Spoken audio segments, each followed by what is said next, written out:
Hello, everybody. This is Gerald Celente, and it's Wednesday, September 21st, 2022. And we're very honored to have with us Judge Andrew Napolitano, the number one man in the world when it comes to judicial authority regarding our Constitution, our Bill of Rights, and how we're losing them and what we need to do to get them back. So thank you very much, Judge, for being here today. And I'd like to discuss with you what's going on with this Ukraine war. It's really heating up.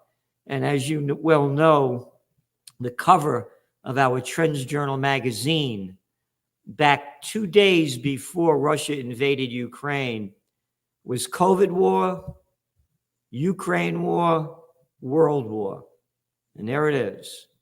So Right. Thank you very much, Judge, for being here. And now that war is heating up.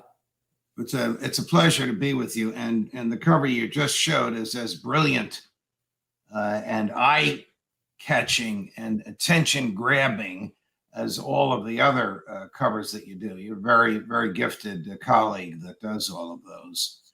But the war in Ukraine is taking a twist and a turn that nobody expected.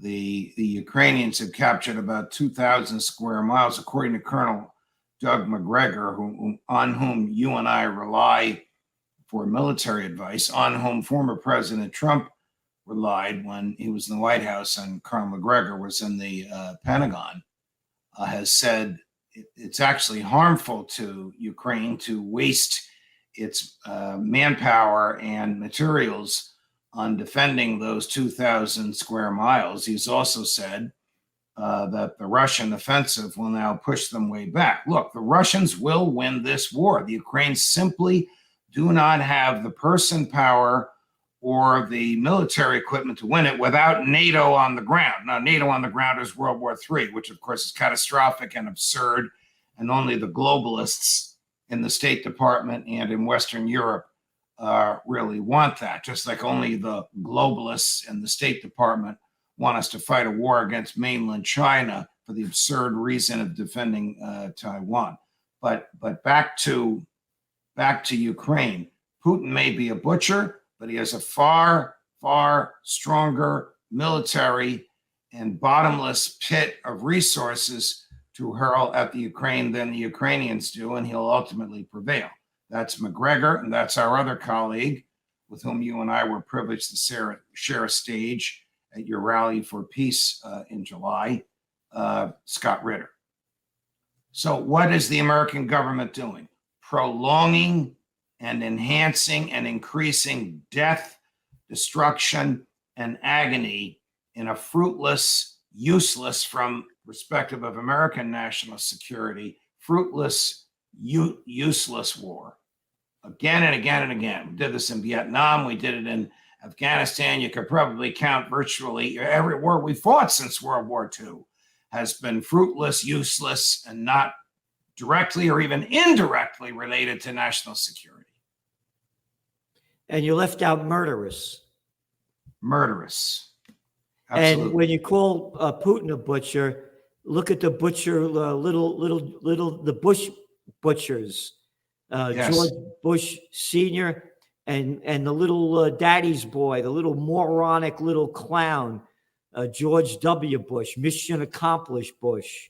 We're going to get that guy, Osama bin Laden, quote, dead or alive, destroying Afghanistan for 20 years, killing over 1 million people in Iraq, costing us trillions and trillions of dollars. Arguably worse than his father, for the reasons you just articulated. Millions of deaths and trillions of dollars for naught. For nothing. No, because daddy killed my dad, because Saddam tried to kill my daddy. Remember that one? Yep. That's the reason we invaded Iraq. That's the reason he and Colin Powell and George Tenet and all the characters that worked for George W. Persuaded the UN and the Congress to allow him to invade Iraq. And why did we invade Afghanistan? To deflect attention from his inability, George W.'s inability, to defend and protect the country on 9/11.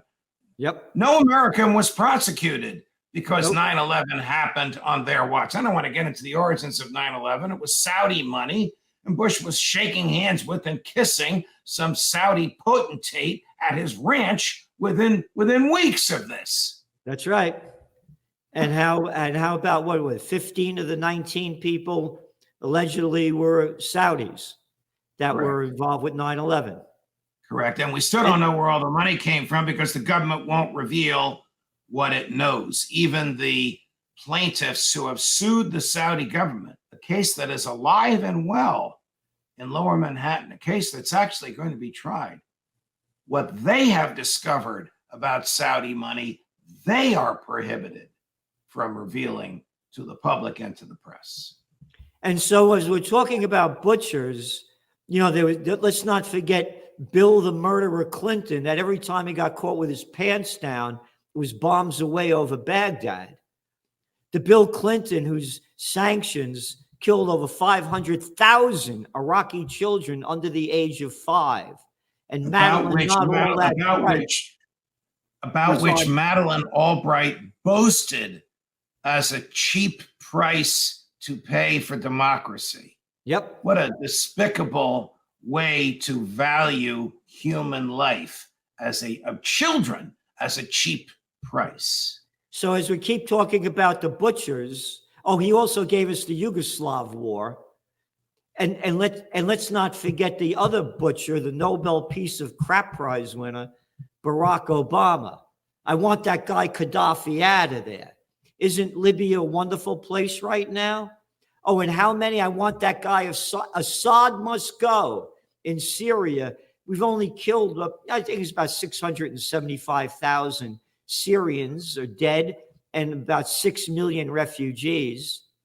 So when we're talking about Ukraine war and how the media covers it day in and day out, they never did this with the murderous Obama wars, Bush wars, Clinton wars. And then there's the other clown character, as you brought up 9/11, Jimmy Carter, the guy that gave us Al-Qaeda when it was Mujahideen to beat Russia in Afghanistan. And that arrogant clown boy whose son now is like an ambassador, Brzezinski, and the hatred that he sold. We forgot about that. I've often wondered what it is about the psychology of presidents that they enjoy war and they enjoy killing. They must have achieved, I'm not a psychiatrist, I'm just a simple lawyer. They must have achieved such great power and prestige in their lives, and it's not enough for them. They have to go another step and show how they can exercise it. I once wrote a piece which you liked called Why Presidents Kill, and I concluded because they can get away with it, because it shows the macho, powerful people that they are. All of this killing from, I'm not going to get into World War II. There were some legitimate reasons for being involved and some illegitimate reasons for being involved. But from Harry Truman to Joe Biden, all presidents have enjoyed killing without consequence because they knew they could get away with it. And you have just articulated the most dramatic and costly examples of that because of the numbers of people who have died. And all of this produced the blowback that we now call 9/11. And, there's another one, too. And when you said about the mental condition of these people, they're mentally ill. Dwight D. Eisenhower, 5-star general, supreme commander of the Allied forces, 2-term president, said any man seeking the office of president is either an egomaniac or crazy. That's a quote. Well, he's probably right. And you and I could take the modern American presidents from Truman to Biden and put them in the two categories, egomaniac or crazy. That might be a fun parlor game to play at some time. Yeah. But we have created an American presidency so alien to what Madison and Jefferson thought they were giving us, We have filled it with the trappings of a British monarch, given it so much authority. You know, when the president, Joe Biden's in New York today, you know how many people are with him? 500. 500 people travel with the president of the United States. Doctors, lawyers, advisors, security, small army. It's just so out of proportion from what the Constitution authorized as a presiding officer over the executive branch who would see to it that the laws were enforced. The president of the United States has become a prince. There's no inheritance involved, but almost a prince. Well, I would say a king. I mean, we just heard Clown Biden come out again on 60 Minutes. You mentioned Madeleine Albright, who said, yes, the price of 500,000 children was worth it, the death of them. She said that on 60 Minutes with Leslie Stahl. And then this past Sunday, we heard Biden bullshit that the pandemic is over. And as a matter of fact, it's the cover of our Trends Journal this week. You know, the stupidity of what is